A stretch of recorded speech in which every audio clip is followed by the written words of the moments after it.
Tonight's story is unsettling. It's not fiction. It's not exaggerated. It's what lurks in the shadows, and it's real.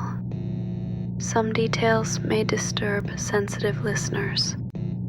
Listener discretion is advised. You don't notice it right away. At first, it just smells chemical. You're standing outside apartment 8946 in the Valley View complex on a crisp November morning in 2008, watching two men force their way through a door that should have opened. The Halloween decorations from 2 nights ago still cling to door frames. Plastic spiders, foam tombstones, jack-o'-lanterns with their grins already starting to sag. But layered underneath the autumn decay is something sharper, acrid, industrial, like motor oil mixed with bleach. One of the men, Jay Botticelli, a family friend, pushes the damaged door wider. It swings open with the groan of splintered wood, revealing a deadbolt that has been kicked clean through the frame. The smell hits you like a wall. Chemical. Desperate. The smell of someone trying to erase something that can never be erased. And that's when you know the party is over. You're climbing the narrow stairwell of Valley View Apartments, a modest complex tucked between tech offices and tall evergreens in Redmond, Washington. It's Halloween night, 2008, and the building thrums with life. Bass reverberates through the walls before you reach the 3rd floor. Laughter spills into the hallway, the kind that's infectious, unguarded, genuinely joyful. You can smell pumpkin spice candles and cheap Halloween makeup, hear the clink of plastic cups and the shuffle of costumed feet. You're here because Arpana Jinaga invited practically everyone in the complex.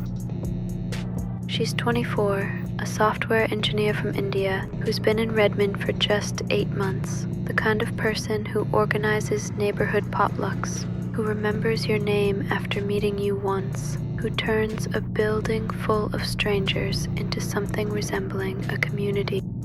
Her apartment door is propped open with a carved pumpkin. You step inside.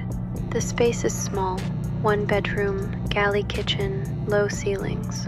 But tonight, it feels like the center of the universe. She's transformed it into a haunted forest.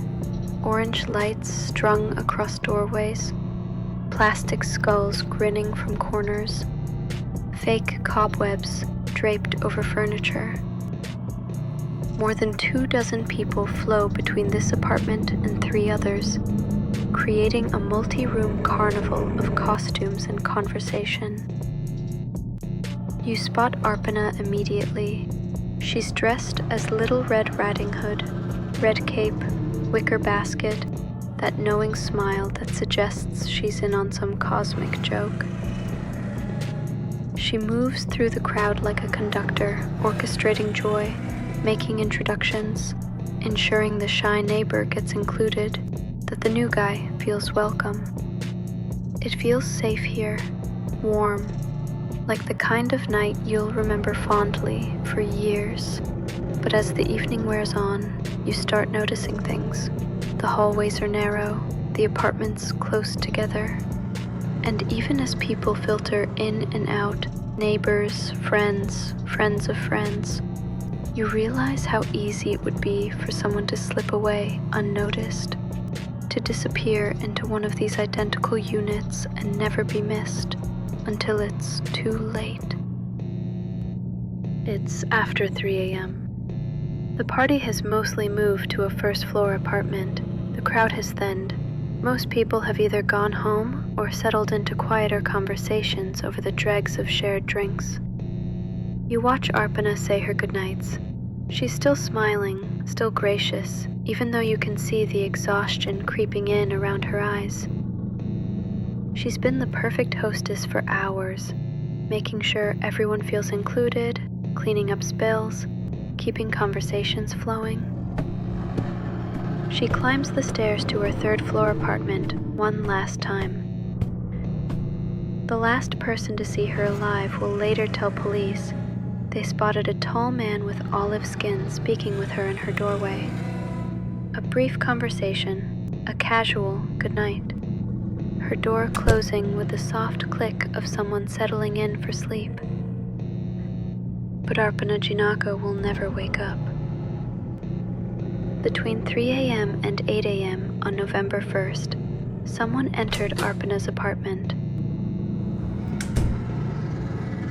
Police believe she was killed around 8 a.m. No one heard her scream, no one witnessed the attack, but the evidence left behind told a story of calculated brutality. She was strangled with a ligature, likely a bootlace, beaten severely about the head, several teeth broken, sexually assaulted, her jaw fractured. But the physical violence was only the beginning. Whoever killed Arpana spent considerable time trying to destroy evidence. Her body was doused with motor oil, her hands scrubbed with toilet bowl cleaner, bleach splashed across the carpet and bathroom surfaces. The killer stripped her bed, soaked the comforter in the bathtub, and even attempted to set parts of the apartment on fire, though the flames never caught. Her door had been kicked in, pieces of the broken deadbolt scattered in the hallway. Monday morning, November 3rd. Arpana didn't show up for work. Her father in India, worried because his daughter always called daily, contacted a family friend in the Seattle area. Jay Bodichurla drove to Valley View Apartments to check on her. In the hallway, he encountered Cameron Johnson, her next-door neighbor, who had also been at the Halloween party. Together, they approached her door and found it damaged. When they pushed it open, the smell of chemicals hit them immediately. They found Arpana's naked body on her bedroom floor, partially covered with a sheet, face down. The apartment reeked of bleach, motor oil, and desperation. The police investigation cast a wide net, focusing initially on everyone who had been at the party. Names were collected, DNA samples taken, timelines constructed. Several suspects emerged. Cameron Johnson, her neighbor, who had scratches on his chest and hands the morning after the party. Phone records showed he had called Arpana at 3 a.m., right within the window when she was killed, but claimed he couldn't remember making the call. He had attempted to cross the border into Canada the day after the murder, but was turned away. However, prosecutors felt they didn't have enough evidence to charge him. Emmanuel Thayer, a guest who had been staying with another tenant.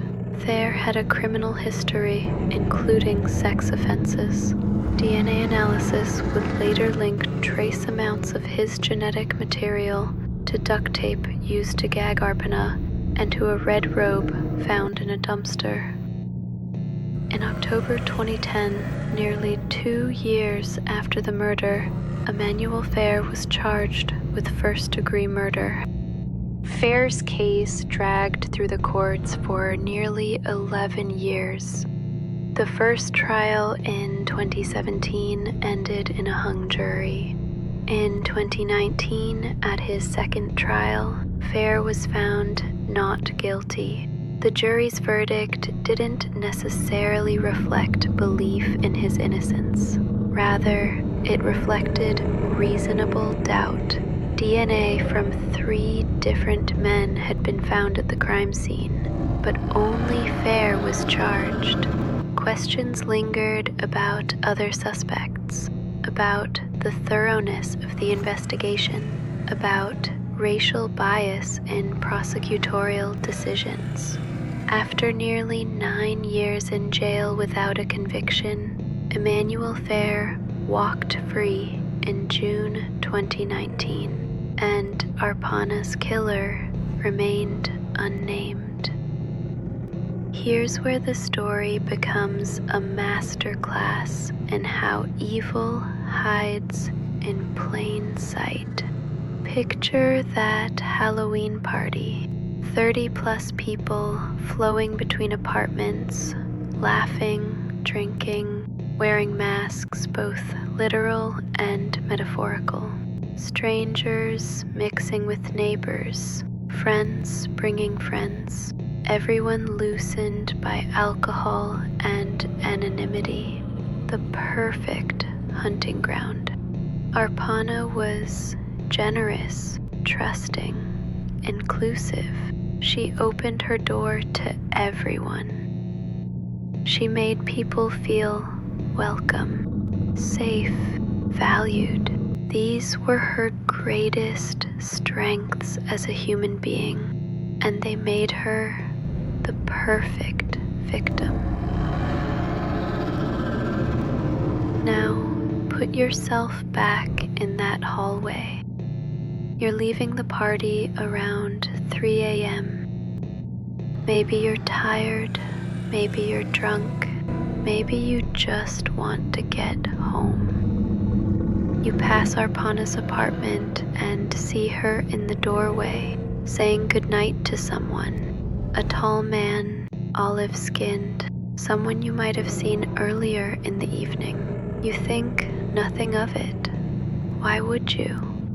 But that conversation, that final, casual interaction, is the last time anyone will see Arpana Jinaga alive. Within 5 hours, she'll be dead. Her body will be violated, brutalized, then doused with chemicals in a desperate attempt to hide the evidence. And her killer? Her killer was at the party, not lurking in the bushes, not waiting in the parking lot, not some stranger who followed her home. No. Her killer laughed with her, drank her drinks, maybe complimented her costume, maybe took photos with her, maybe helped clean up empty cups or move furniture. As many as 50 residents and their guests moved through Arpana's apartment and the other party units that Halloween night. 50 people, 50 potential witnesses, 50 people who saw her alive, happy, generous, trusting, and one of them was planning to kill her. Think about that for a moment. While Arpana was checking on the shy neighbor, while she was refreshing the snack table, while she was posing for photos in her Little Red Riding Hood costume, her murderer was watching, learning, planning. Maybe they volunteered to help clean up, getting a sense of her apartment's layout. Maybe they lingered near her bedroom when she was showing someone photos on her computer. Maybe they tested the strength of her door, the thickness of her walls, the distance to her neighbors. All while wearing a costume, all while smiling, all while pretending to be her friend. The most chilling aspect is this.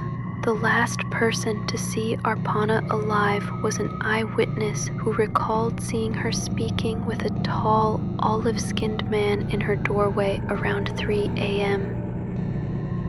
That conversation happened in full view of anyone still at the party. It was casual, brief, unremarkable, just 2 people saying goodnight. But one of those people would be dead within hours, and the other would spend the next decade walking free, carrying the secret of what happened in apartment 8946 between 3 and 8 a.m. on November 1st, 2008. If you had been at that Halloween party, if you had worn a costume and laughed at jokes and complimented Arpana's decorations, you would have stood within arm's reach of a killer.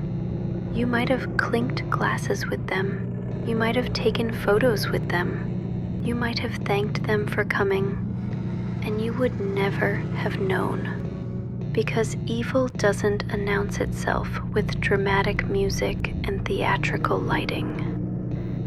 Evil shows up in costume, helps itself to your drinks, compliments your decorations, and waits for its moment. And in Redmond, Washington, on Halloween 2008, that moment lasted just long enough to destroy everything Arpana Jinaga would ever become. To this day, no one has been convicted of Arpana Jinaga's murder. The case remains open with the Redmond Police Department. If you have any information, contact them at 1-425-556-2500. Thank you for listening. If you enjoyed the story, make sure to subscribe so you don't miss the next one. Check out my playlists for more true crime, mysteries, and cases that blur the line between reality and the unexplained. And remember, sometimes the shadows are watching